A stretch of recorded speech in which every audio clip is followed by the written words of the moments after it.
দেশের ৭টি পরিত্যক্ত বিমানবন্দর আবারও সচল করার উদ্যোগ নিচ্ছে বাংলাদেশ বেসামরিক বিমান চলাচল কর্তৃপক্ষ। তার মধ্যে রয়েছে আলোচিত লালমনিরহাট ও শমশেরনগর বিমানবন্দরও। তবে সবার আগে সচল হবে বগুড়া বিমানবন্দর।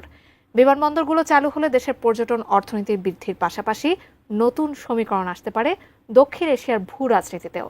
বিস্তারিত ইমতিয়াজ আলমের প্রতিবেদনে। পর্যটন খাতের সম্ভাবনা ও যাত্রী বাড়ানোর পাশাপাশি সড়ক ও রেলপথে চাপ কমানো এবং অর্থনীতিকে চাঙ্গা করতে কয়েকটি পরিত্যক্ত বিমানবন্দর আবারও চালু করার উদ্যোগ নিয়েছে বাংলাদেশ বেসামরিক বিমান চলাচল কর্তৃপক্ষ বেবিচক। এর মধ্যে বগুড়া বিমানবন্দরের কাজ চলমান রয়েছে। পাশাপাশি লালমনিরহাট ও শমশেরনগর বিমানবন্দর চালুর বিষয়ে সরেজমিনে পরিদর্শন করেছে ৪ সদস্যের একটি কারিগরি বিশেষজ্ঞ দল। মোনালিসা ধামাকা offer. Monalisa heavy flow 15 piece প্যাকেটের সাথে 8 পিসের একটি প্যাকেট একদম ফ্রি। এই অফারটি চলছে আপনার নিকটস্থ দোকানে। বর্তমানে দেশের 7টি বিমানবন্দর পরিত্যক্ত অবস্থায় রয়েছে। এগুলো হলো বগুড়া, লালমনিরহাট, মৌলভীবাজারের শমশেরনগর, ঈশ্বরদী, ঠাকুরগাঁও, কুমিল্লা ও তেজগাঁও বিমানবন্দর। সবার আগে চলতি বছর জুলাই মাসেই বগুড়া বিমানবন্দর চালু করার উদ্যোগ নেওয়া হয়েছে। এছাড়া লালমনিরহাট বিমানবন্দর ও মৌলভীবাজারের শমশেরনগর বিমানবন্দর চালু করার জন্য সিভিল এভিয়েশন অথরিটি সরেজমিনে পরিদর্শন করেছে। তারা বিমানবন্দর দুটি চালু করার বিষয়ে বেবিচক চেয়ারম্যানের কাছে প্রতিবেদন জমা দেবেন। তারপর পরবর্তী পদক্ষেপ নেবে কর্তৃপক্ষ। এছাড়া অন্য বিমানবন্দরগুলো পরিদর্শন করে দেওয়া প্রতিবেদনের ভিত্তিতে পরবর্তী ব্যবস্থা গ্রহণ করবে কর্তৃপক্ষ। এ বিষয়ে বেবিচকের chairman air vice marshal Mohammad Manzur Kabir Bhuiyan গণমাধ্যমকে বলেন, পরিত্যক্ত বিমানবন্দরগুলো পর্যায়ক্রমে সচল করা হবে। তবে অবকাঠামো নির্মাণ, সংস্কার ও আনুষঙ্গিক প্রস্তুতি যেটার আগে শেষ হবে সেটি আগে সচল করা হবে।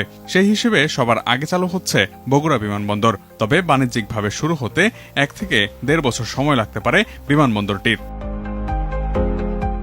এদিকে লালমনিরহাট বিমানবন্দর চালুর জন্য বিমান বাহিনীর সঙ্গে বেবিচক একটি চুক্তি সই করবে জানিয়ে তিনি বলেছেন, বাণিজ্যিকভাবে এই বিমানবন্দরটি চালু করতে কিছু সংস্কার করতে হবে, যার মধ্যে রয়েছে 10,000 ফিট রানওয়ের কাজ।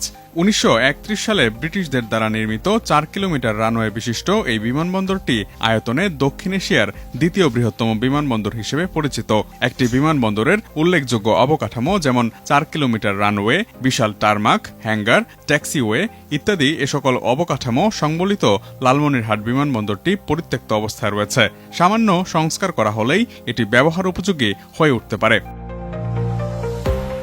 দ্বিতীয় বিশ্বযুদ্ধের সময় সবশেষ লালমনিরহাট বিমানবন্দরটি ব্যবহৃত হয়েছে, যা বাংলাদেশের উত্তরাঞ্চল সহ ভারতের পূর্বাঞ্চলীয় 7 সিস্টার্স, নেপাল ও ভুটানে যোগাযোগের অন্যতম কেন্দ্রবিন্দু ছিল।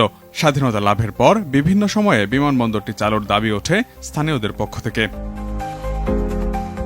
বিশেষজ্ঞরা বলছেন, ভারতের চিকেন স্নেকের কাছাকাছি হওয়ায় লালমনিরহাট বিমানবন্দর চালু হলে ভারতের আপত্তি থাকতে পারে। এজন্যই হয়তো বিগত সরকার এই বিমানবন্দর চালু করার উদ্যোগ নেয়নি।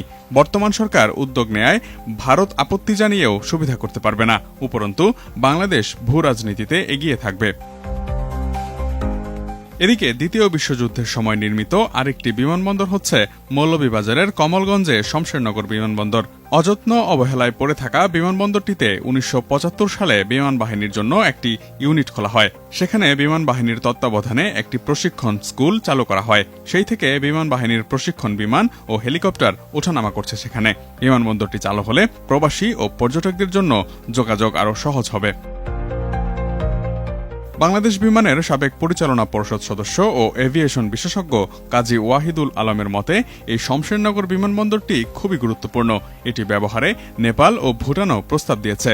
চালু হলে বাংলাদেশের পার্শ্ববর্তী 4টি দেশ চীন, ভারত, নেপাল ও ভুটানের ব্যবসা বাণিজ্যের প্রসারে আঞ্চলিক একটি হাব হিসেবে গড়ে উঠতে পারে এই বিমানবন্দরটি। Imtiaz Alam, desk report, ATN news.